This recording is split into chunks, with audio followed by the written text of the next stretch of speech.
The red dust of planet Marcus IV swirled around James Miller as he ran between the rocky outcrops, his medical kit bouncing against his back. Gunfire echoed in the distance, mixed with the distinct high-pitched whine of alien weapons. This was supposed to be a joint training exercise between humans and the Krith, not a real battle. But pirates had other plans. James ducked behind a boulder as another explosion lit up the purple sky. His combat armor was dirty and scratched, but the Red Cross symbol still stood out clearly on his shoulder. 10 years as a combat medic had taught him to move fast and stay low. "Medic, we need a medic here." The call came through his radio, followed by coordinates. Without hesitation, James started running again. The voice belonged to Captain Roberts, and if he was calling for help, things were bad. The captain never asked for medical support unless absolutely necessary. As James rounded a cliff face, he stopped dead in his tracks. Before him lay a scene of chaos. 3 human soldiers were taking cover behind wrecked vehicles, trading fire with unseen enemies. But what caught his attention was the massive alien warrior lying in a pool of dark blue blood. The alien was at least 8 feet tall, even sprawled on the ground. Its armor, usually pristine silver, was torn open across the chest. James had never seen a Krith warrior badly wounded before. They were legendary for their toughness. "Miller, thank God," Captain Roberts shouted. "The pirates hit Krell with some kind of new weapon. He's bleeding out." James rushed to the fallen warrior's side, his train kicking in automatically. The Krith, Krell, was still conscious, his 4 eyes blinking slowly as they focused on James. "Hold still," James said, pulling out his medical scanner. "I'm here to help." The device beeped warnings immediately. Krell's blood pressure was dropping fast, and his heart rate was erratic. The wound had penetrated his primary heart, and his secondary heart was failing to compensate. "Human." Krell's voice was weak, but still carried its natural deep rumble. "Save your supplies. For your own kind." James ignored him, already pulling out his advanced medical kit. "That's not how I work. Everyone gets treatment." The scanner showed something else. Krell's blood type. James had studied Krith physiology during the Alliance training.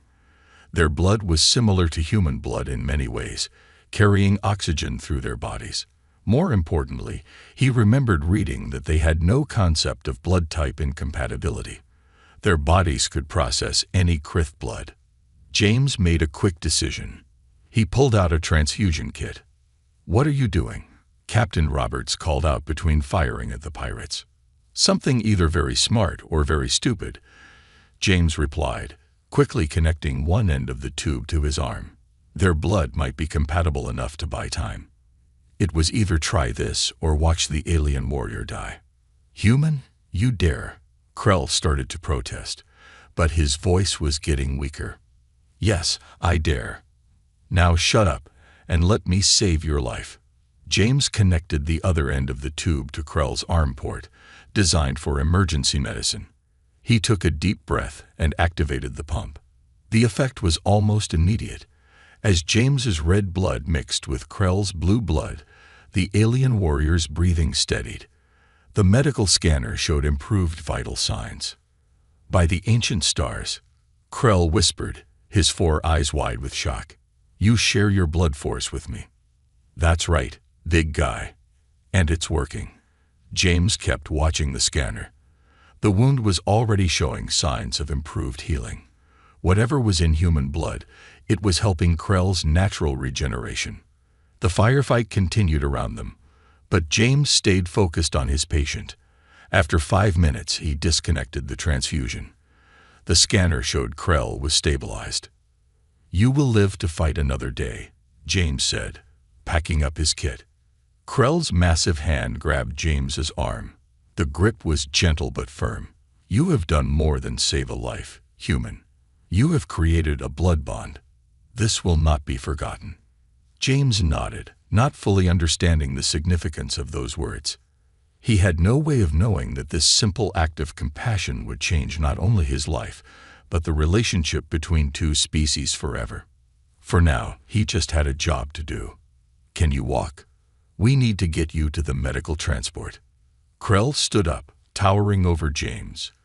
Lead the way, blood brother. 3 weeks after the battle on Marcus IV, James sat in a sterile white room aboard the Krith medical station. He watched through an observation window as doctors examined Krell, who was performing physical tests that would have exhausted even the strongest human athlete. Remarkable, said Dr. Wells, the human physician assigned to study the case. He's not just recovered. He's stronger than before. James leaned forward, watching as Krell lifted weights that would have crushed a normal Krith warrior. The alien's silver skin seemed to shine with health, and all 4 of his eyes glowed with unusual brightness. Your blood did something to him, Dr. Wells continued, checking her tablet. His cellular regeneration is off the charts. His muscle density has increased by 30%. Even his reaction times are faster. Before James could respond, the door slid open. A tall Krith in elaborate robes entered the room. This was Elder Thax, one of the highest-ranking members of the Krith Medical Council. Bloodgiver, Elder Thax said, bowing slightly to James. We must speak. James stood up, still not used to such respect from the normally proud aliens. Of course, Elder. What you did on Marcus IV was more significant than you know, the Elder said, his voice deep and formal. In our history, there are legends of the blood bond. When 2 warriors share blood in battle, they become more than friends, more than brothers. Through the window, Krell finished his exercises and looked up at them. He touched his chest in a formal salute when he saw James. The blood bond is sacred to us, Elder Thax continued, but never in our records has there been a bond between a Krith and another species, and never has it produced such changes. Dr. Wells pulled up more data on her tablet. The changes aren't just physical. Krell's brain scans show increased activity in areas we didn't even know the Krith possessed. It's like your blood awakened something dormant in their biology. James rubbed his arm where he had connected the transfusion tube. I just wanted to save his life. I didn't know this would happen. Which makes your act even more noble, Elder Thax said. You risked your life without seeking reward. This is why the Council has made a decision. The Elder pressed a button, and a holographic display appeared in the center of the room. It showed complex DNA structures spinning slowly. Your blood carries elements our species lost long ago, Elder Thax explained. In our ancient past, before we became spacefaring, our people were different. Stronger, more adaptable. But we engineered ourselves for technological advancement, losing some of our original traits. Your human blood seems to reactivate these dormant genes. James watched as Krell left the testing area and headed toward their room. What does this mean? The door opened again, and Krell entered. He stood next to James, towering over him, but maintaining a respectful posture. It means, blood brother, Krell said, that you have given our people hope of reclaiming our full potential. The Council wishes to study this further, with your permission. But more than that, Elder Thax added, you have earned the highest honor we can bestow. You are now considered Krith kin, the first human to ever hold this title. James looked between Krell and the Elder, understanding slowly dawning. His simple act of compassion had opened doors between their species that decades of diplomacy couldn't achieve. I don't know what to say, James admitted.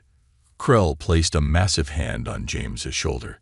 Say you will help us understand this gift. Say you will stand with me as a true blood brother. The choice must be yours, Elder Thax said. But know that if you accept, you will have the full protection and resources of the Krith people. James looked up at Krell, seeing not just an alien warrior now, but a brother forged in battle. He remembered his father's words about how small acts of kindness could change the world. He never imagined they could change worlds beyond Earth. I'll help, James said simply. That's what brothers do. Krell's 4 eyes glowed with pride, and even Elder Thax showed a rare Krith smile. None of them knew that this was just the beginning of an extraordinary journey. The Krith homeworld of Praxis loomed before James as his transport ship descended through its golden atmosphere. 3 moons hung in the sky like silver jewels, and the planet's famous crystal cities sparkled below. Even after 2 months of preparation, he could hardly believe he was here. "First human to ever see our world up close," Krell said from the pilot's seat. The massive warrior handled the ship's controls with surprising gentleness. "Are you nervous, blood brother?" James watched as they passed through layers of energy shields that protected the capital city. "A little. Your message said the High Council wanted to see me urgently." Since their blood bond on Marcus IV, James had undergone countless tests on the space station. But 3 days ago, an urgent message had arrived, requesting his immediate presence on Praxis. Even Krell didn't know the full reason. The ship landed on a platform attached to a towering crystal spire. As they stepped out, James felt the slightly stronger gravity pulling at him. His specially designed suit compensated, but it still took effort to walk normally. "The council chambers are this way," Krell said, leading James through corridors that seemed to be made of living crystal. Other Krith warriors and civilians stopped to bow as they passed, a gesture that still made James uncomfortable. They entered a vast circular chamber. 7 elderly Krith sat in elevated seats, their ceremonial armor gleaming. The room was filled with holograms showing DNA strands, medical data, and what looked like ancient texts. James Miller, the central figure, spoke, his voice carrying authority that filled the chamber. "I am High Elder Vaughn. What we must discuss today will change both our peoples forever." James stepped forward, following the protocol he'd been taught. "I am honored to be here, High Elder." "Show him," Vaughn commanded. The holograms shifted, displaying images that made James's breath catch. They showed Krith warriors, but different from any he'd seen. These beings were even larger, with natural armor plates and incredible muscle density. "These are our ancestors," Vaughn explained.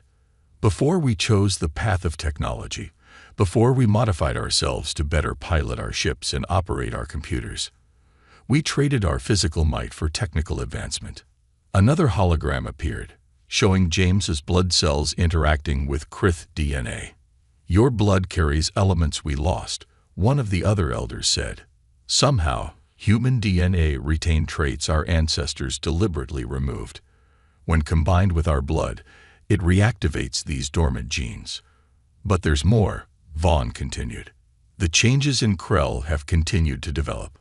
He is now stronger than any Krith in 10 generations. His mind is sharper. His regenerative abilities exceed our medical technology." James glanced at Krell, who stood proud but humble. "I didn't know the changes were still happening." "Which brings us to why you are here," Vaughn said. "We have dying warriors, veterans of 100 battles, who could be saved by what you carry in your veins. But our laws are absolute.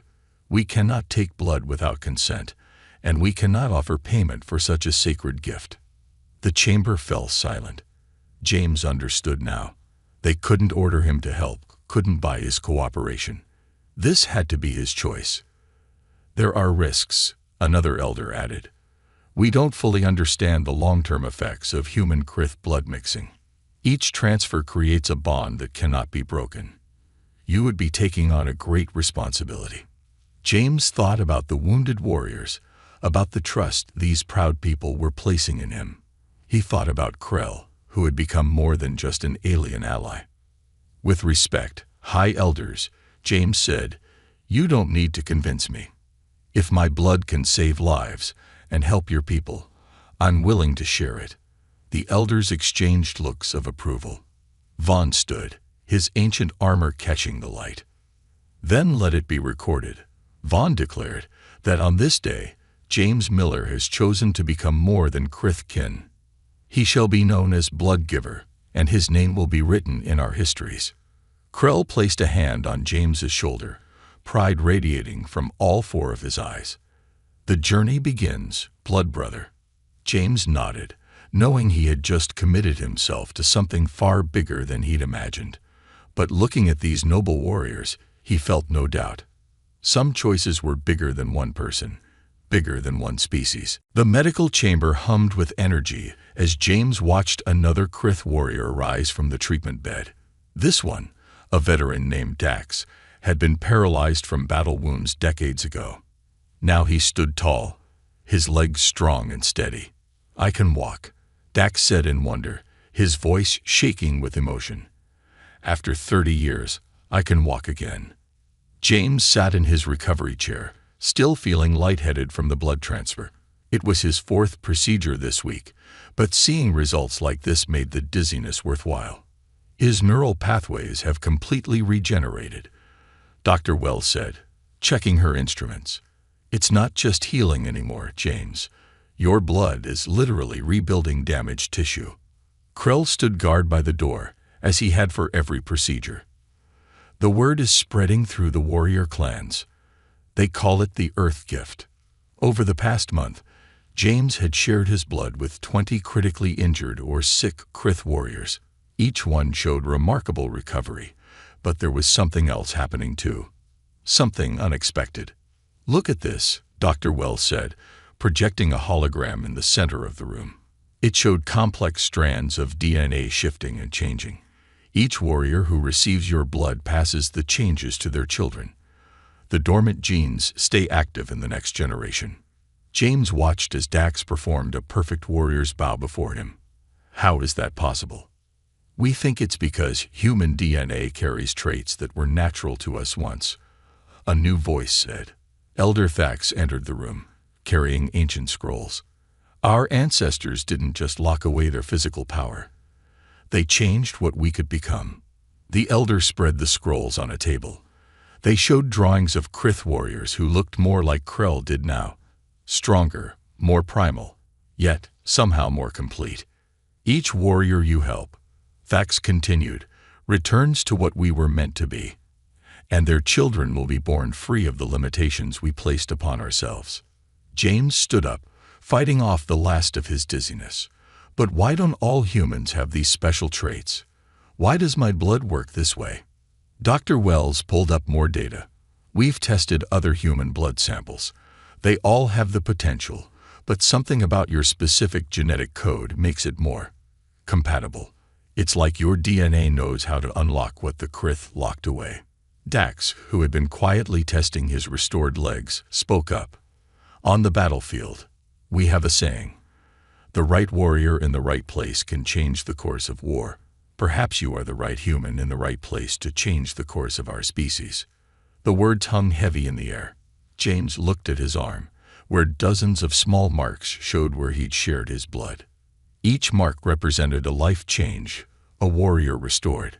"There's something else you should see," Dr. Wells said softly. She changed the hologram to show James's own blood cells. They were different now, altered from what they had been a month ago. "Every time you share your blood," she explained, "the returned Krith blood changes you too. It's subtle, but it's happening. Your cells are adapting, becoming something new, something neither fully human nor Krith." Krell moved closer, his massive form casting a shadow.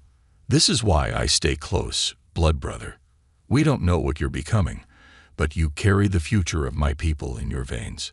You must be protected." James watched Dax perform a series of warrior exercises, movements that had been impossible for him just hours ago. The veteran's joy was visible in every motion. "How many more warriors need help?" James asked. Elder Thax consulted his records. "Hundreds, perhaps thousands across all our worlds, but we will not demand this of you. Each sharing creates a deeper bond.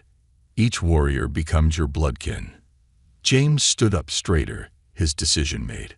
"Then we better get back to work. These warriors have waited long enough." Krell's 4 eyes glowed with pride, and even Elder Thax showed rare emotion. They all knew they were witnessing something historic, the rebirth of a species, one blood transfer at a time. And somewhere in the background, James's own transformation was just beginning. James woke with a start, his heart pounding. His room in the Krith medical complex was dark, but he could see everything clearly, too clearly. This was the third night he'd noticed his vision improving in the darkness. Rising from his bed, he caught his reflection in the mirror and froze. His eyes had a faint glow to them now, similar to the Krith. Not as bright as theirs, but definitely not normal for a human. "Computer, lights," he commanded. As the room brightened, he examined himself more closely. 3 months of blood sharing had changed him in ways that couldn't be hidden anymore. His muscles were denser, though he hadn't been exercising more than usual. A cut on his arm from yesterday was already completely healed. Even his skin seemed tougher, taking on a slight silvery sheen in certain light. The door chimed, and Krell entered with Dr. Wells. "It happened again, didn't it?" she asked, pulling out her scanner.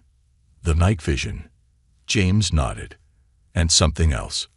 Watch this." He picked up a metal rod from her medical kit and bent it easily in half. "I couldn't do that last week." Dr. Wells ran her scanner over him while Krell watched with intense interest. "Your muscle density has increased another 20%. Your bone structure is changing too, getting stronger, more like Krith bone structure." "The blood bond grows stronger," Krell said. "You've shared blood with over 100 warriors now. Each exchange leaves its mark." The doctor projected her findings into the air. "Your DNA is rewriting itself, finding a balance between human and Krith genetics. It's like your body is evolving in real time." James flexed his hand, watching the way his skin shifted. "Am I still human?" "Yes," Dr. Wells said firmly. "But you're becoming something more." The Krith changed themselves long ago to lose their physical power. You're helping them reclaim it. But in the process, you're gaining some of their strengths too. Krell moved to the window, looking out at the Crystal City. "There are stories in our oldest texts about this. Warriors who could share essence, becoming stronger together. We thought they were just legends." A sudden wave of energy surged through James's body. Without thinking, he leaped straight up, his hand touching the high ceiling 12 feet above. He landed softly, as if the increased gravity of praxis meant nothing. "That's new," he said, surprised at his own capability. Dr. Wells was frantically recording data. "Your cellular structure is stabilizing. Whatever you're becoming, it's happening faster now."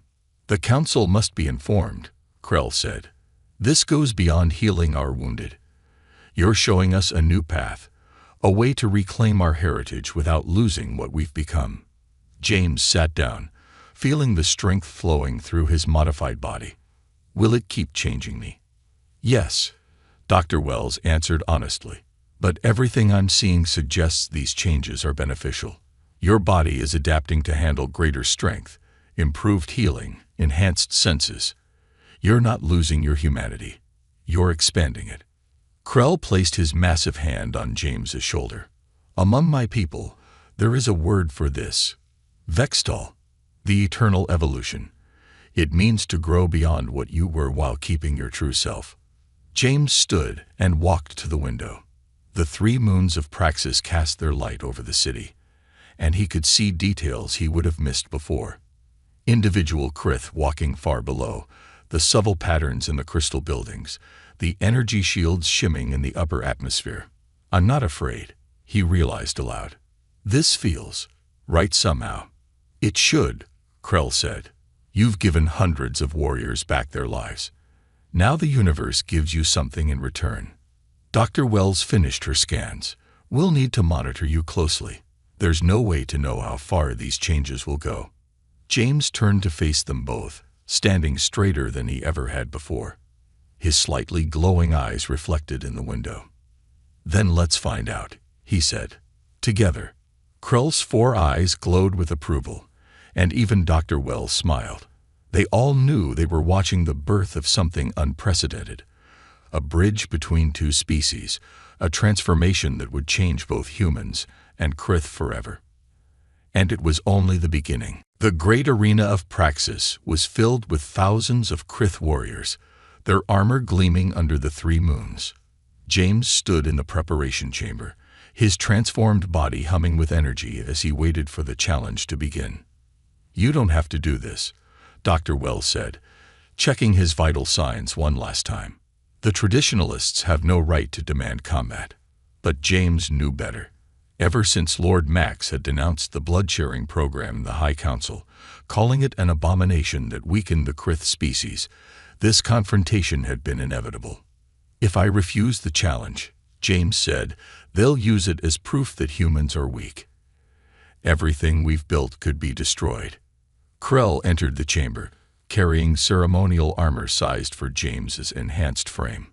"The arena is ready, Blood Brother. Lord Max has chosen his champion." "Who?" Dr. Wells asked. "His son Rax," Krell answered grimly, "undefeated in ritual combat for 20 years. James began putting on the armor, feeling how naturally it fit his changed body. 6 months of transformation had made him something new. Not quite human, not quite Krith, but powerful in his own unique way.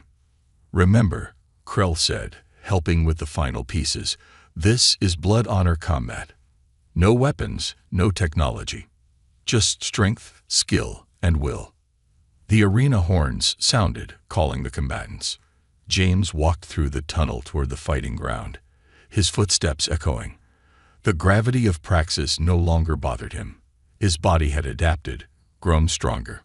He emerged into the arena to a mix of cheers and hostile growls. The Krith were divided. Many supported him after he had healed their wounded, but others feared the changes he represented. Across the sand stood Rax, nearly 9 feet tall and covered in ceremonial scars. The warrior's 4 eyes blazed with contempt. "Look at this aberration." Lord Max's voice boomed from the high seats. "This human dares to claim he is worthy of Krith blood. Let combat prove the truth."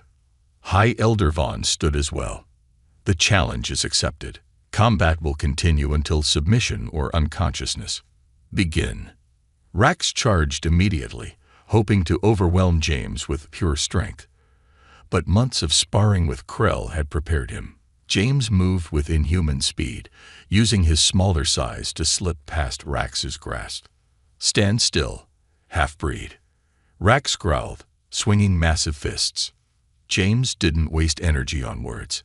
He struck back, his enhanced muscles delivering blows that would have shattered concrete. Rax staggered, surprised by the power behind the attacks. The fight intensified. James could feel his transformed body responding instinctively, mixing human agility with Krith strength. His night vision helped him track every movement. His toughened skin absorbed punishment that would have killed him months ago. Rax landed a crushing blow to James's chest, but the reinforced bone structure held. James rolled with the impact, using the momentum to launch a counterattack that sent Rax sprawling. "Impossible," Lord Max shouted from above. "No human could withstand such force." "He is not merely human anymore," Krell's voice rang out. "He is blood evolution made real." The fight continued, each warrior pushing their limits. But James had something Rax didn't: the experience of 2 species combined in one body. He could think like a human while fighting like a Krith. Finally, after what seemed like hours, James saw his opportunity. He ducked under Rax's guard and executed a perfect combination of human martial arts and Krith warrior techniques. Rax toppled, and James locked him in an unbreakable hold. "Yield," James said quietly. "There is no shame in it." For a moment, pride warred with reality in Rax's 4 eyes. Then, "I yield." The arena erupted in cheers. James helped Rax to his feet, showing respect to a worthy opponent. High Elder Vaughn's voice cut through the noise. "The challenge is decided. Let no one question the worth of James Miller again." Even Lord Max was silent, his opposition broken by the undeniable proof of combat. James stood in the center of the arena, his slightly glowing eyes scanning the crowd. He had proven himself not just worthy of Krith blood, but capable of showing them a new path forward, one where change meant evolution, not weakness. The future suddenly seemed much brighter under Praxis' 3 moons. 1 year after the arena challenge, James stood before the combined council of Earth and Praxis. The grand meeting hall sparkled with crystal light, filled with both human and Krith leaders. The joint evolution program has exceeded all expectations, James reported, his slightly glowing eyes scanning the audience. Over 1,000 injured Krith warriors have been healed through controlled blood sharing. Their children show the reactivated genetic traits naturally. High Elder Vaughn nodded in approval. And what of the human volunteers? James gestured to a group of humans standing nearby. Like him, they showed signs of transformation. Subtle silver skin tones, increased height and strength, and faintly glowing eyes. 200 human medical personnel have undergone supervised transformation, James continued. Each one can now help heal Krith warriors without risking genetic rejection. We call them the bridge healers. Dr. Wells, herself now showing signs of change, stepped forward with holographic data. The transformation is stable in both species. Humans gain strength and healing while keeping their adaptability. Krith regain their ancient power while maintaining their technological advances. The Earth representatives leaned forward with interest. One asked, "Are there any negative effects?" "None," James answered. "But the process creates permanent bonds. Each bridge healer becomes part of the Krith warrior clans they help. It's not just a medical procedure, it's a joining of cultures." Krell, standing proud in his ceremonial armor, spoke next. Already, the changed warriors show greater understanding of human ways. The blood bond brings wisdom with its strength. The hall filled with murmurs of approval. Even Lord Max, once opposed, now sat quietly accepting. His son Rax had become one of the program's strongest supporters after his defeat in the arena.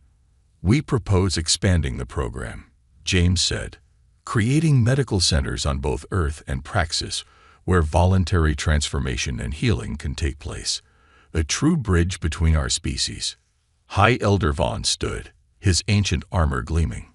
"Let it be recorded that on this day we recognize the bridge healers as a new branch of both human and Krith society. They shall be the living bond between our peoples." The Earth Council president rose as well. "Earth agrees.